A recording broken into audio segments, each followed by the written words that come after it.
জোনাক ভৰা এই নিশা শুভ্ৰ শেৱালি যেন মোৰ আশা উচুপি উঠে উকা বুকু দুবৰিৰ পাতত নিয়ৰৰ চকুলো জোনাক ভৰা এই নিশা শুভ্ৰ শেৱালি যেন মোৰ আশা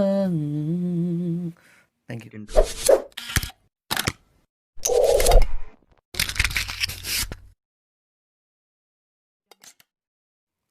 নমস্কাৰ মই নয়নজ্যোতি কাশ্যপ সাক্ষাতলৈ আপোনালোকক স্বাগতম আজি মোৰ লগত উপস্থিত আছে জনপ্ৰিয় ছিংগাৰ কুলদীপ সুমন নমস্কাৰ কুলদীপ দা কেনেকুৱা ঠিকে আছোঁ প্ৰথমে সাক্ষাতক ধন্যবাদ জনাইছোঁ আজি ইমান ধুনীয়া এটা অনুষ্ঠানত মোক আমন্ত্ৰণ জনোৱাৰ বাবে আৰু সকলোকে অনুৰোধ জনাইছোঁ সাক্ষাৎ শীৰ্ষক যিটো ইউটিউব চেনেল আছে চেনেলটো সকলোৱে লাইক কৰক ছাবস্ক্ৰাইব কৰক আৰু লগতে যিমান পাৰে সিমান শ্বেয়াৰ কৰক নতুন ল'ৰা নয়নজ্যোতি কাশ্যপে খুব ধুনীয়াকৈ চেনেলটো আগবঢ়াই নিবলৈ চেষ্টা কৰিছে তাত গোটেই অসমবাসী ৰাইজৰ সহায় সহযোগিতা মই কামনা কৰিছোঁ আৰু এনেদৰে আগবাঢ়ি যাওক সাক্ষাৎ বাকী কুলদীপ দা নতুন পৰিকল্পনা কিবা এতিয়া নতুন পৰিকল্পনাটো কেইবাটাও কাম হাতত লোৱা আছে তাৰ ভিতৰত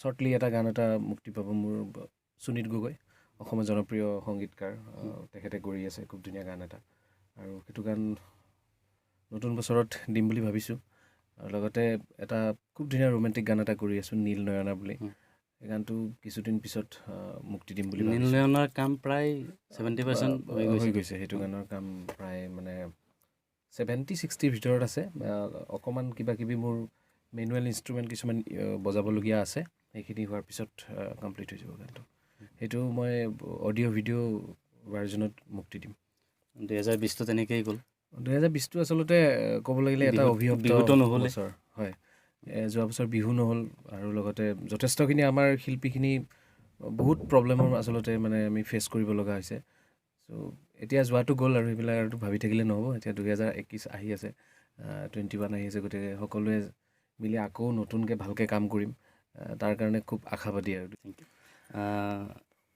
আপোনাৰ আটাইকেইটা গানৰ ভিতৰত আটাইতকৈ জনপ্ৰিয় গীত কোনটো আছিল একদম জনপ্ৰিয় বুলি ক'বলৈ গ'লে 2016 চনত কৰিছিলোঁ সেইটো গান ছুপাৰমেন হেণ্ডিমেন বুলি সেইটো গান আচলতে গোটেই অসমবাসী ৰাইজে মোক আৰু সেইটো গানৰ পৰা ভালকৈ চিনি পোৱা হৈছিলে সেইটো গান ৰেকিবলৈ কৰিছিলে আৰু সংগীত কৰিছিলে দীপকেশ বৰগোহাঁইয়ে আৰু ভিডিঅ' ডিৰেকশ্যন কৰিছিলে অসমৰ জনপ্ৰিয় নৃত্য নিৰ্দেশক দীপক দে আৰু অভিনয় কৰিছিলে পংকজ দে আৰু ৰিম্পী দাসৰ সৰু ভনীয়ক আছিলে গানটোত পিংকি আছিলে গোটেইখিনিয়ে খুব ধুনীয়াকৈ আচলতে গানটোত ধুনীয়া এটা টিম ৱৰ্ক এটা আছিলে ভালকৈ কৰিছে গানটো সেইটো কাৰণে হয়তো আজি গানটোৱে এটা যথেষ্টখিনি সমাদৰ লাভ কৰিবলৈ আচলতে সক্ষম হৈছে যথেষ্ট জনপ্ৰিয় আপুনি নিজেই আটাইখিনি কাম কম্প'জ ডাইৰেকশ্যন মিউজিক লিৰিক্স তেনেকুৱা আপোনাৰ গীত আছেনে যথেষ্টখিনি আছে মোৰ জোন গানটো মই নিজে মিউজিক কৰা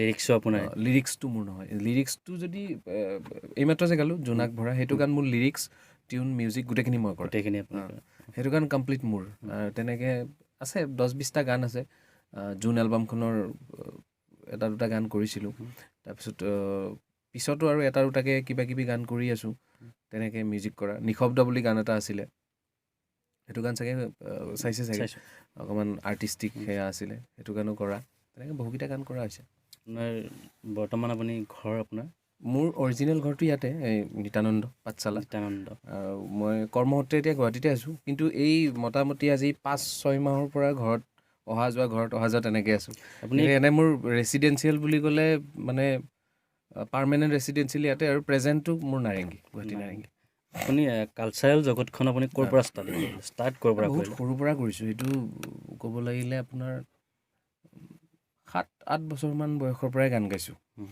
তেতিয়া স্কুলত কম্পিটিশ্যন কৰিছিলোঁ আৰু তাৰপিছত লাহে লাহে বাহিৰত ওলাই গ'লোঁ, কিবা কিবি শ্ব' কৰিলোঁ। মই GTV সাৰেগামাতো কৰিছিলোঁ কম্পিট।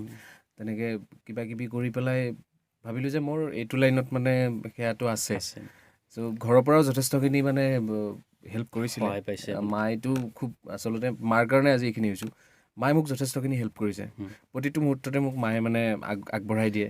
ঘৰুৱা যেতিয়া সহায় থাকিব তেতিয়া আগুৱাই যোৱাত সকলোৰে সহায় ডেফিনেটলি, আৰু ঘৰুৱা সহায়টো দৰকাৰ, আৰু বিশেষ কৰি পেৰেণ্টছৰ পৰা। প্ৰাথমিক শিক্ষা আপুনি ক'ৰ পৰা কৰিলে? মই নিত্যানন্দ শংকৰদেৱ। বাকী হাইস্কুল, কলেজ? হাইস্কুলটো মই কৰিছিলোঁ নিত্যানন্দ শংকৰদেৱৰ পৰা। মই হাইস্কুল শিক্ষান্ত পৰীক্ষা পাছ কৰিছোঁ। তাৰপিছত বজালী কলেজত পঢ়িলোঁ। তাৰপিছত মই গুৱাহাটীত গুচি গ'লোঁ। গুৱাহাটীত গুচি গৈ পেলাই তাৰ পৰা ছাউণ্ড ইঞ্জিনিয়াৰিং কৰিলোঁ। কৰি পেলাই এতিয়া মিউজিকৰ লগত লাগি আছোঁ। আৰু বাকী ঘৰত কোন কোন আছে? ঘৰত মা, দেউতা আৰু মোৰ মিছেছ, আমি চাৰিটাই, আৰু বেলেগ নাই। 4জন মানুহ। বাকী আপোনাৰ গানৰ গুৰু? গানৰ গুৰু বুলি ক'লে প্ৰথম গুৰুটো মোৰ মায়ে, একদম প্ৰথম যিগৰাকী মানে আদি গুৰু বুলি কয়, আদি গুৰুটো মোৰ মায়ে। আৰু কিন্তু তাৰপিছত আকৌ দীপক দাস, নলবাৰীৰ খুব ভাল চুফি ছিংগাৰ বুলি সকলোৱে জানে, চুফি গায়ক বুলি। আমাৰ অসমৰ একমাত্ৰ এগৰাকীয়ে আছে তেখেত দীপক দাস, নলবাৰী মোৰ গুৰু হয়। তাৰপিছত পৰাণ ৰঞ্জন বৰুৱা ছাৰ, পৰাণ ৰঞ্জন বৰুৱা গুৱাহাটীৰ হয় তেখেতৰ ওচৰতো মই শিক্ষা গ্ৰহণ কৰিছোঁ। তাৰপিছত মই শংকৰ মহাদেৱনৰ ওচৰত মই অনলাইন কোচিং কৰিছোঁ। শংকৰ মহাদেৱ এনেকৈ আছে, কিন্তু মেইনলি গুৰু বুলি ক'লে মোৰ ক্লাছিকেলি যিখিনি মোক মানে এবল কৰিছে সেইটো পৰাণ ৰঞ্জন বৰুৱা। আৰু মানে কমাৰ্চিয়েল কিছুমান ধৰক ষ্টুডিঅ' ছিংগিং বা এনেকুৱা ধৰণৰ বস্তু যিখিনি আছে, বা মানে বেকগ্ৰাউণ্ড ছিংগাৰ হ'ব লাগিলে কি বস্তু লাগে, এইখিনি বস্তু মই মানে দীপক ছাৰ আৰু শংকৰ মহাদেৱন এই দুইটা কৰ্চত মানে মই পাই গৈছোঁ মানে। তেনেকুৱা বৰ্তমান সময়ত ছ'চিয়েল মিডিয়াতে হওক বা ইউটিউবৰ জৰিয়তে হওক, নৱপ্ৰজন্মৰ 2-এজন এনেকুৱা ছিংগাৰ আছে, তেওঁলোকে আচলতে কি গাইছে, কি লিখিছে নিজেই নাজানে। একেবাৰে থাৰ্ড ক্লাছ কিছুমান চিন্তাধাৰাৰ ওপৰত গান কৰি আছে, তেওঁলোকক আপুনি কি ক'ব? চাওক, এতিয়া জনপ্ৰিয়তা বুলি ক'লে আপোনাৰ দুটা ধৰণৰ আছে। এছাম ভাল গাই পেলাই জনপ্ৰিয়তা অৰ্জন কৰে, আৰু এছামে সস্তীয়া জনপ্ৰিয়তাটো বিচাৰে। যেনে ধৰক আপুনি যি এইমাত্ৰ ক'লে, চ' মানে কি আপুনি কেনেকৈ চালে গানটো, সেই থাৰ্ড ক্লাছ বুলি কোৱা ছিংগাৰজন তেখেতক আপুনি কেনেকৈ চালে? আল্টিমেটলি চাইছে কেনেকৈ, 2-এজনে শ্বেয়াৰ কৰিছে, আৰু তাৰ উদ্দেশ্যত সি সফল। তাৰ যিটো উদ্দেশ্য, তেনেকুৱা গান চোৱা মানুহ আছে, অবভিয়াছলি আছে। আপুনি চাইছে, মই চাইছোঁ, মই বোলে এইটো এনেকুৱা গান বুলি কৈ পেলাই মই শ্বেয়াৰ এটা কৰি দিছোঁ। তেনেকুৱা মানুহক বেছি পাব্লিচিটি হয়, বেছি মানুহে চিনি পায়। সেইটোৱে হৈ আছে। আজি চাওক, আপোনাৰ মই নাম মেনশ্যন নকৰোঁ, ধৰক 3-4 লাখ টকাত কিছুমান আৰ্টিষ্টে প্ৰগ্ৰেম কৰে মঞ্চত বিচাৰিব গ'লে, কিন্তু যেতিয়া আপুনি হেডফোনডাল লৈ গান শুনে, মানে যিবিলাকে গান বুজি পায় সেইবিলাকে শুনিব নোৱাৰে। তেওঁলোকৰ তাল ক'ৰবাত থাকে, সুৰ ক'ৰবাত থাকে। সেইটোতো মই তাল সুৰৰ কথাই ক'ব নাযাওঁ, কিন্তু বহুত ক্ষেত্ৰত মানে সেইবিলাক গান শুনিবই নোৱাৰি। মানে মেক্সিমাম আজিকালিৰ গানত লিৰিক্সৰ দম নাই, কিছু গানক বাদ দি। গায়কখিনি বিচাৰে যে তেনেকৈ বস্তুটো গম পাইছে নে নাই? গায়কখিনি বিচাৰে যে, আজি মই বিচাৰিছোঁ, মই ৰেকিবুলক ছাপ'জ এটা গান লিখিব দিছোঁ, মই ক'ম মোক এনেকুৱা এনেকুৱা লাগিব, ঠেলা গাড়ী, ৰিক্সা গাড়ী, কিবা কিবি, মানে লিৰিক্সটো মানে বেটেৰী গাড়ী, কিবা এটা কিবা এটা মালপোৱা বুলি কিবা এটা গীত ওলাইছে, কি মালপোৱা, মানে বস্তুটো তেনেকুৱা। তাকে লৈ ছ'চিয়েল মিডিয়াই কিছুদিন চলি আছে। আজি তুমি চাইছা, তুমি আকৌ গানটোক কিবা কিবি ঢেৰ কিবা কিবি বেয়াকৈ লিখিছা, লিখি পেলাই আকৌ শ্বেয়াৰ এটা মাৰি দিছা, মানে শ্বেয়াৰ এটা কৰি দিছা ধুনীয়াকৈ। শ্বেয়াৰটো কৰি দিয়াৰ পিছত কি হ'ল, আল্টিমেটলি সেইটোৱে হ'ল, আৰু 100জনে চাব তোমাৰ। মানে আপোনাৰ যিটো গান আছিল, যিটো ছুপাৰমেন, এই গীতটোত আপোনাৰ সেই সময়ত কিছু বিতৰ্কৰ সৃষ্টি হৈছিল। অবভিয়াছলি হৈছে, কিন্তু মই এইটো বস্তু আজি মই ক'ম। আজি এই প্ৰশ্নটো কোনে সোধা নাই, সোধাৰ কাৰণে মই খুব ভাল পাইছোঁ আচলতে। কথাটো DY 365ত মাজতে সুধিছিলে এবাৰ, মই তেতিয়া স্পষ্টকৈ কৈ দিছিলোঁ যে ছুপাৰমেন হেণ্ডিমেন গানটো যদি আপুনি ভালকৈ শুনে, তাতে কি আছে, বকুলি গাঁও ল'ৰালি কালত আছিলোঁ, মানে বকুলি গাঁও ল'ৰালি কালত মই কি আছিলোঁ, ছুপাৰমেন আছিলোঁ।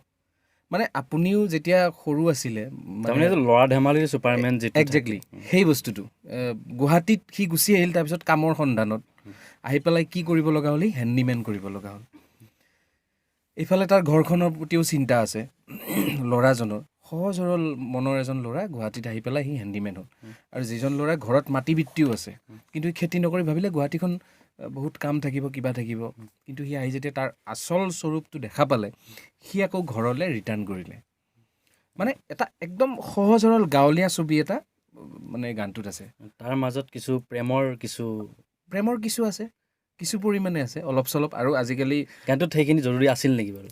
গানটোত সেইখিনি জৰুৰী আছিল নেকি মানে চাওক, কথাটো হ'ল তাতে যে মই যদি এটা ভিডিঅ' এটা বনাব যাওঁ, ভিডিঅ'টোত মানে কি হয়, যেতিয়া যিকোনো এগৰাকী মানুহে চাব বা যিখিনি আপোনালোকৰ মানুহখিনি কমিউনিটি চাব, এটা গানটোত এজনী ছোৱালী লাগিছিলে, সেইটো কথা আহি পৰে। কিন্তু মোৰ মতেৰে গানটোত জৰুৰী আছিলো নাইও, সিমান মস্ত এটা জৰুৰী নাছিলে। আৰু গানটোত মানে সেনেকৈ উলিওৱা হৈছে তাইক।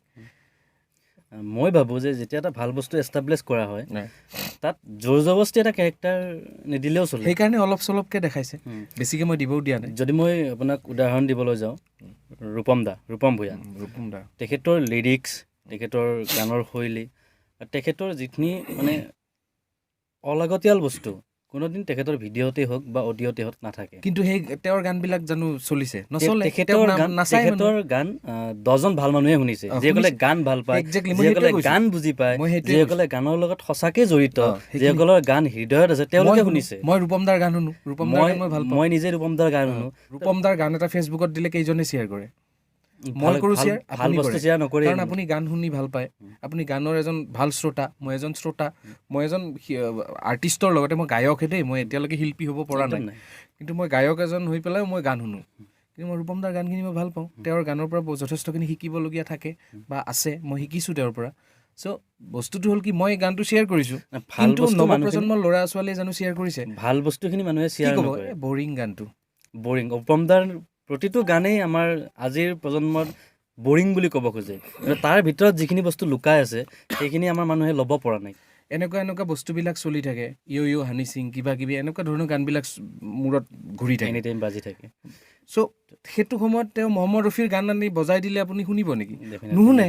কিন্তু মহম্মদ ৰফিৰ গানটোৰ পৰাই যদি মানুহ হ'বলগীয়া আছে, তেতিয়াহ'লে যদি ভৱিষ্যতে সেইজন আৰ্টিষ্ট হ'ব লগা হয়, মানে এগৰাকী নৱপ্ৰজন্মৰ আৰ্টিষ্টে যদি আৰ্টিষ্ট হ'ব বিচাৰে ভৱিষ্যতৰ কাৰণে বা গায়ক হ'বই বিচাৰে, তেতিয়া কিন্তু মহম্মদ ৰফিৰ গানটো শুনি পেলাইহে মানুহ হ'ব পাৰিব। ঠিক তেনেকৈ আমাৰ অসমত চাব গ'লে ৰূপম ভূঞা, পুলক বেনাৰ্জী, তেনেকৈ জয়ন্ত হাজৰিকা, তৰালী শৰ্মা, এইখিনি আৰ্টিষ্টৰ গান শুনিব লাগিবই। যি তুমি কোনোবা এজন ছিংগাৰক যদি তোমাৰ গান এটা গাবলৈ মাতা, প্ৰথমতে টকাৰ কথাটো ক'ব, কিন্তু এইটো কথা নকয় যে তুমি গানটো পঠিয়াই দিয়া মোক, আগতে মই শুনিম।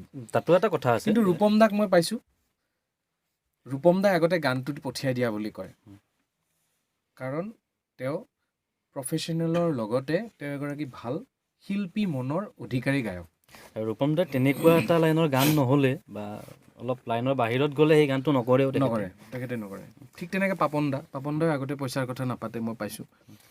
আগতে হয়তো জুবিন দায়েও নাপাতিছিলে, কিন্তু জুবিন দাৰ মই এতিয়াৰ চিটুৱেশ্যন মই বহুত দিন তেওঁক লগ পোৱা নাই, মই গম নাপাওঁ বিশেষ কৰি। আৰু জুবিন দাৰ কথাটো কেনেকুৱা হয়, জুবিন দা মানুহজন এজন উদাৰ পৰিসৰৰ মানুহ, মানে তেওঁৰ যিখিনি কাষে থাকে সেইখিনি মানুহে বেছিকৈ ডিল কৰে, জুবিন গাৰ্গে গম নাপায়। সেইটোৱে। ঠিক আছে, আপোনাক বহুমূলীয়া সময় দিয়াৰ বাবে বহুত বহুত ধন্যবাদ।